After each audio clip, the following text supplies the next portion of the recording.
लोगों से कहना चाहता हूं, कम मेक इन इंडिया।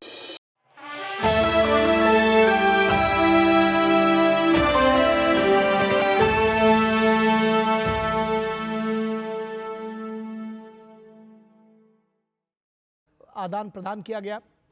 लेकिन बेहद महत्वपूर्ण रहा जो प्रधानमंत्री का ये दौरा है, शांति उस पूरे क्षेत्र में कायम करने के लिहाज से बेहद महत्वपूर्ण है। पहल बेहद महत्वपूर्ण रही है। मानवीय मदद, एग्रीकल्चर, फूड और कल्चरल कोऑपरेशन पर MOUs साइन हुए हैं, तो ये बेहद महत्वपूर्ण रहा है इस लिहाज से भी कि प्रधानमंत्री का यह दौरा यूक्रेन के बनने के बाद से, यूक्रेन के फॉर्मेशन के बाद से किसी भारतीय प्रधानमंत्री का पहला दौरा है। और ऐसे समय में जब यूक्रेन और रूस एक संघर्ष में उलझे हुए हैं,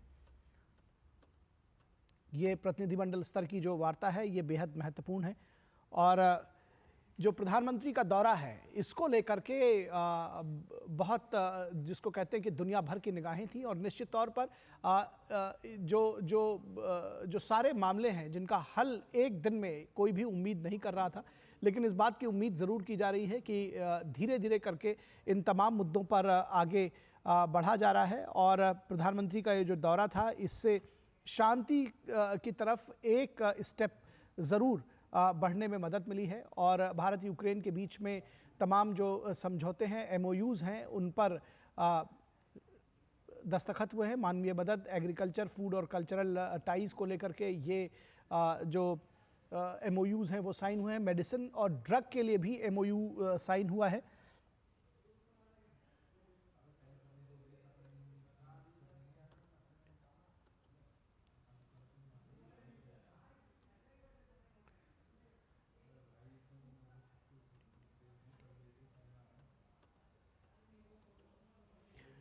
तो बेहद महत्वपूर्ण है। और ये जो तस्वीरें हैं ये भी बेहद महत्वपूर्ण हैं। ये डॉक्टर S जयशंकर और उनकी यूक्रेनियन काउंटर पार्ट साथ में आप देख सकते हैं, प्रधानमंत्री नरेंद्र मोदी और राष्ट्रपति जेलेंस्की बैकड्रॉप में। और ये जो तस्वीरें हैं बेहद महत्वपूर्ण इसलिए भी कही जा रही है, भारतीय प्रधानमंत्री का यूक्रेन दौरा।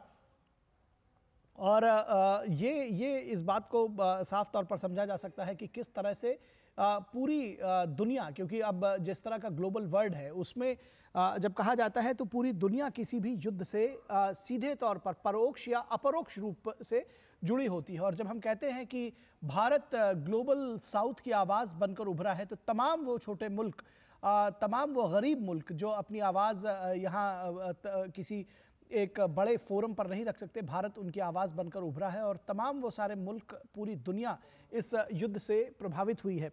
ऐसे में ये जो प्रधानमंत्री का दौरा रहा है वो बेहद महत्वपूर्ण है। प्रधानमंत्री इस बात को बार बार कहते रहे हैं कि ये युद्ध का काल नहीं हो सकता और रण क्षेत्र में, युद्ध भूमि से शांति की बात नहीं की जा सकती। और बार बार इस बात को उन्होंने रेखांकित किया है तमाम मुद्दों पर। और ये भी कहा है कि जो ये पूरा जो संघर्ष है इसको समाप्त करने के लिए, शांति की दिशा में आगे बढ़ने के लिए भारत अपनी भूमिका निभाने के लिए तैयार है। आपको याद होगा कि 9 अगस्त को प्रधानमंत्री नरेंद्र मोदी रूस के राष्ट्रपति से भी मिले थे। और उसके बाद 9 जुलाई को और 23 अगस्त यानी लगभग 1.5 महीने के बाद ये मुलाकात हुई है। तो उस पूरे सिस्टम को समझने की ज़रूरत है, किस तरह से जो कूटनीति है, जो रणनीति है, उस पर काम किया जा रहा है। तमाम जो लोग हैं, वार्ताकार हैं, वो भी इस पूरे मुद्दे पर कहीं ना कहीं एकजुट हैं कि ये जो संघर्ष है इसको कम किया जाना चाहिए, इसको ख़त्म किया जाना चाहिए, यही समय की मांग है। और इस बात को भी समझने की ज़रूरत है कि एक दिन में ही इस तरह के जो समझौते हैं, जो इस तरह की बातें हैं, वो मूर्त रूप नहीं लेती। और ऐसे में इस बात को भी समझा जाना चाहिए कि जो प्रधानमंत्री नरेंद्र मोदी का दौरा है, निश्चित तौर पर इस पर जो बातचीत हुई उनकी पहले, जैसा कि मैंने जिक्र किया कि 9 जुलाई को वो उन्होंने रूस के राष्ट्रपति से मुलाकात की थी और आज जेलेंस्की से मुलाकात की। तो ये जो दौरा है इन दोनों के तनाव को किसी तरह से डिसेमिनेट करने के लिए, उसको कम करने के लिए, शांति की तरफ आगे बढ़ने के लिए एक काम करेगा। और यूक्रेन से हमारे साथ अरुण शर्मा और ज़्यादा बातचीत के लिए हमारे साथ बने हुए हैं। अरुण, क्या जानकारी देंगे दोनों देशों के प्रधानमंत्रियों के बीच में जो अभी डॉक्टर एस जयशंकर ने भी जानकारी दी, क्या क्या जानकारी आप देंगे हमें? देखिए, बहुत ही आप कह सकते हैं सिग्निफिकेंट विजिट है। दुनिया भर की निगाहें इस विजिट के ऊपर है। जहाँ तक प्राइम मिनिस्टर नरेंद्र मोदी की विजिट जो यूक्रेन का दौरा है वहाँ कर की अगर बात की जाए तो देखिए, मैसेज बहुत ही लाउड एंड क्लियर है। भारत भी एक तरह से इसी बात को कह रहा है कि इस जो जो यूक्रेन क्राइसिस है, यूक्रेन कॉन्फ्लिक्ट है, ये प्राइमरीली इसका जो जो आउटकम है, इसका जो सोल्यूशन है, वो रणभूमि पे नहीं निकल सकता। शांति की प्रक्रिया के अंदर भारत जो भी कंट्रीब्यूट कर सकता है, उसके लिए भारत आगे आ रहा है। एंड इसमें सबसे इम्पोर्टेंट बात यह है कि भारत एक ऐसा देश है, प्राइमरीली वो क्लियरली इस बात को कह रहा है कि this is no time for war, और एक तरह से शांति से समझौते को करना चाहिए और शांति के माध्यम से इस बात पर फोकस करना चाहिए कि कैसे इस जो यूक्रेन जो क्राइसिस जो कॉन्फ्लिक्ट है, इसको कहीं ना कहीं पीसफुल अंजाम तक पहुंचाया जा सके। तो जाहिर सी बात है, कई सारे टेकअवेज है। भारत और यूक्रेन की जहाँ तक बात की जाए तो यहाँ पर एक तरह से 4 अग्रीमेंट साइन हुए हैं भारत और यूक्रेन के बीच में।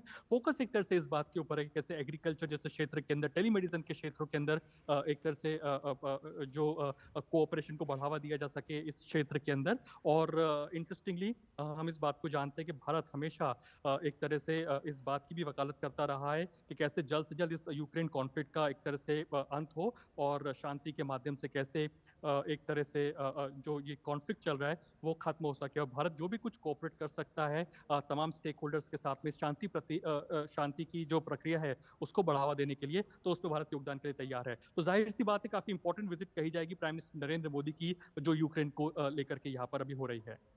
निश्चित तौर पर जब इस तरह की वार्ताएं होती हैं अरुण, तो निश्चित तौर पर एक दिन में कुछ भी हासिल नहीं होता। जो संघर्ष में जो संघर्षरत दोनों पक्ष हैं, निश्चित तौर पर जो एक तनाव का जो बर्फ है उसको पिघलाने में टाइम लगता है। और अगर इसको ऐसे समझा जाए कि एक एक स्टेप फॉरवर्ड बढ़ते हैं ऐसे तमाम मुद्दों पर, उस लिहाज से प्रधानमंत्री की ये यात्रा सकारात्मक और इसको महत्वपूर्ण मानेंगे आप? कैसे कहें, देखेंगे इसको?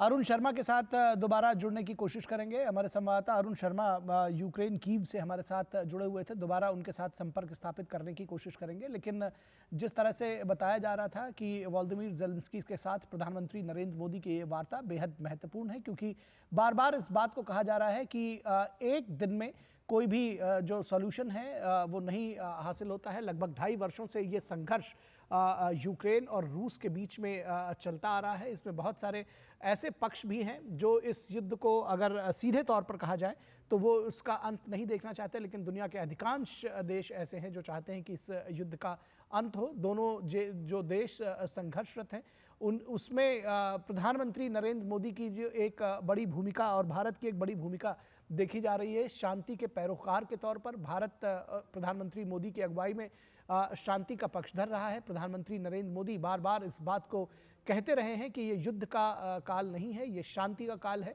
और अभी कल उन्होंने पोलैंड में एक बार फिर इस बात को दोहराया है कि युद्ध क्षेत्र से शांति की बात नहीं की जा सकती। डायलॉग एंड डिप्लोमेसी वो बेहद ज़रूरी है। संवाद और कूटनीति से ही कोई भी हल निकाला जा सकता है। प्रधानमंत्री ने आज एक बार फिर इस बात को कीव में भी रीटरेट किया है। और इस बात को ऐसे भी समझने की ज़रूरत है कि जो एक तरह से तनाव की जो बर्फ़ है वो एक दिन में नहीं पिघलती, और ऐसे में बार बार इसके लिए जो प्रयास हैं वो जारी रखे जाएंगे। और एक एक वार्ता, एक एक बातचीत जो होती है